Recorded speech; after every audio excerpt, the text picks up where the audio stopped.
Okay, so actually, Lisa, this is something that you and I know a whole lot about, but most other people don't know what goes into being a radio host. No, we could do a whole show on our time together as radio host. You know, it's much more than just showing up and talking. It takes planning and, of course, good chemistry with your co-host. Well, in today's Day in the Life, Sean Stryker stopped by the Froggy 99.9 studio to give you a behind-the-scenes look at what it's like being on the radio.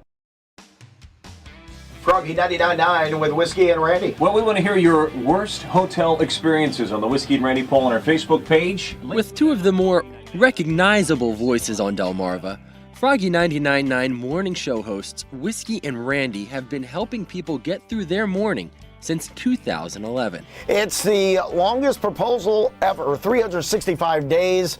But it'll make you cry. But their careers in radio didn't start in this sought-after time slot. It's interesting. Actually, a campus radio station guy picking on our freshman dorm was where it all started. We duct taped him to the flagpole. And it's funny, actually, we're good friends now, and he wanted to bring me back in the next day to kind of explain why we did that. Oddly enough, Whiskey also owes his start in radio to a prank he would pull while working at a soccer shop. So I basically just would call up a guy and that was on the radio, and I'd crank call him and do different voices, and me and a couple guys at work would just joke around. And I noticed he kept playing my calls, and so I called him up and just asked if he liked the voices, and he said, yeah, come on in and get a job. What started out as a once-a-week gig turned into a full-time job. Whiskey would go on to work a variety of formats in different time slots. One of those moves actually opened the door for Randy. After several years of working for the same radio group, Whiskey and Randy were teamed up to host a sports show in 2010. The very next year, they were moved to the morning show on Froggy 99.9. Well, Whiskey and I have a good relationship and an understanding as far as the friendship and working relationship goes, because I'm kind of the planner.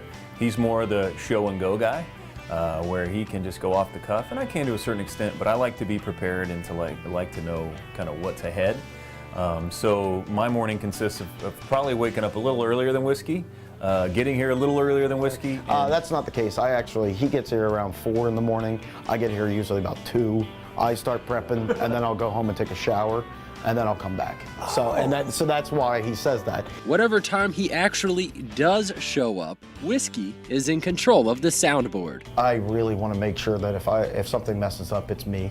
Because he would mess up a lot, and it would really bother me. The real truth, Sean, is actually he couldn't pay attention without being on the board. He was like drifting off. I fell asleep twice on him.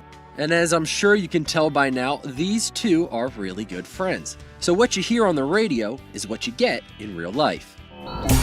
But you're not a watch guy. But I'm not a watch guy because because girly wrists. I do. Not unless they have a watch, an Apple Watch for women. I will not be able to purchase Whiskey it. has the thinnest wrists I've ever seen, man or woman. Yeah, They're like when I wear watches, they go up to my elbows. my daughter's They 6 slide up. now. She's probably got thicker wrists than you. Just saying. It's important for us to be real on the show and real away from the show. You want somebody that you know, and I think that's important for us. I want whoever listens to us to know who we are, to know we have kids. You hear that cheesy voice? Real life. Yeah. That entertaining banter can be heard on radios from Dover to Onancock. It can even be heard in South Jersey, which is where I first heard Whiskey and Randy. So needless to say, I was excited when they asked me to fill in on the show. When you get to fill in for one of us, what's the best part of it? I guess the difference between that and TV. You know, it actually helps me with TV. It's just talking, because you just have to talk and not stop. So Wait, I thought he was going to say best thing was me. I know that was what he was going to say. What I'm saying is, on TV, I mean, sometimes we just look at you and that's enough. Yeah, that's true. Your eye candy. doesn't matter what I say. Exactly. But here it actually Substance matters on radio. That's why Whiskey and I are hideous. Even if it's at their own expense, Whiskey and Randy strive to entertain their listeners while working in a profession they love. I love making people laugh and being able to inform people, and it's fun to know that people are listening and know that you can maybe brighten up somebody's day. I just think the opportunity to meet people and experience things, concerts, meeting people who listen to the show, getting new friends and relationships.